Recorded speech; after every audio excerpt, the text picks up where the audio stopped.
Welcome to the Seattle Bird Podcast. I'm your host, Leo. This episode, our bird spotlight is on the Marsh Wren. The best way I can describe the Marsh Wren is that it's little and brown, a little smaller than a song sparrow, with patches of black streaking. It also has a white underside. It has a distinctively upright tail. My favorite memory of a Marsh Wren was with my raider Brian at Union Bay Natural Area. We followed a bird to a bush, but couldn't identify it, so we recorded its calls, of which we discerned about a half a dozen. Each different call reminded me of a ringtone.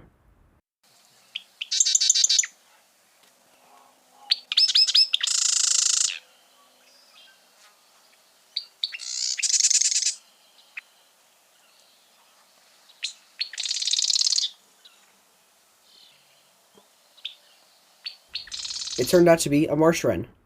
According to Audubon, western marsh wrens sing a larger variety of songs than their eastern counterparts. According to BirdNote, quote, "The ratchety, low-pitched, explosive notes carry well through the thick vegetation. Explosive, low-pitched notes bounce better past solid objects, whether tree trunks or dense cattails."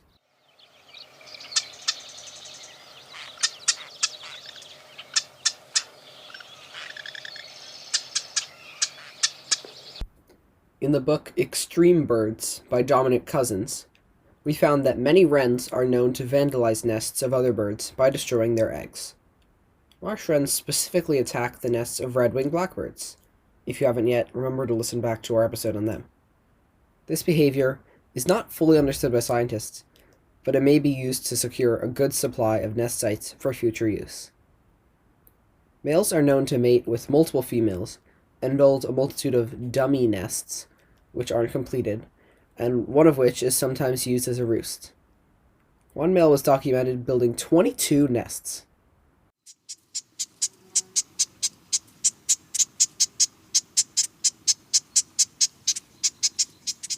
Marsh wrens, also known as Cystopteris palustrius, belong to the family Troglodytidae, meaning cave dweller.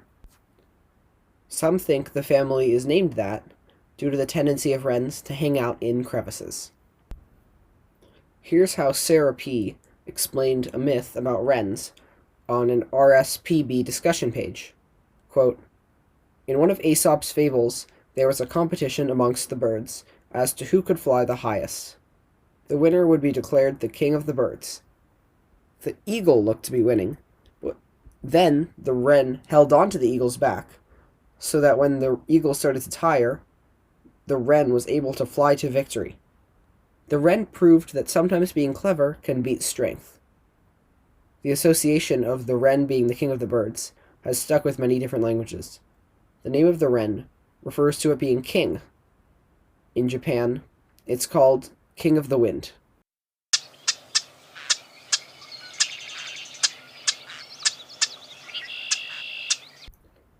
House wrens look similar to marsh wrens, but lack the patches of dark streaking on the back, and are generally found in places where humans live, unlike marsh wrens. Pacific wrens also look similar, but are brown all over, lacking black streaking, but overall darker than marsh wrens you'll find in Seattle. If you're concerned about mis-IDing a Bewick's wren as a marsh wren, then check out our episode on Bewick's wrens, but beware, you will have to scroll far towards the bottom of our feed.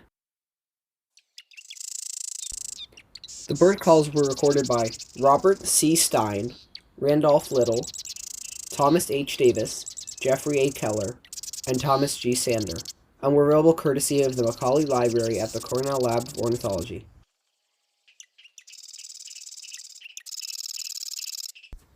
Research is by me and Brian. Our sources for this episode are All About Birds, Extreme Birds by Dominic Cousins, Wikipedia, BirdNote, RSPB, and National Audubon. The audio editing is by me. The theme song is by Felix. I'm your host, Leo. Until next time.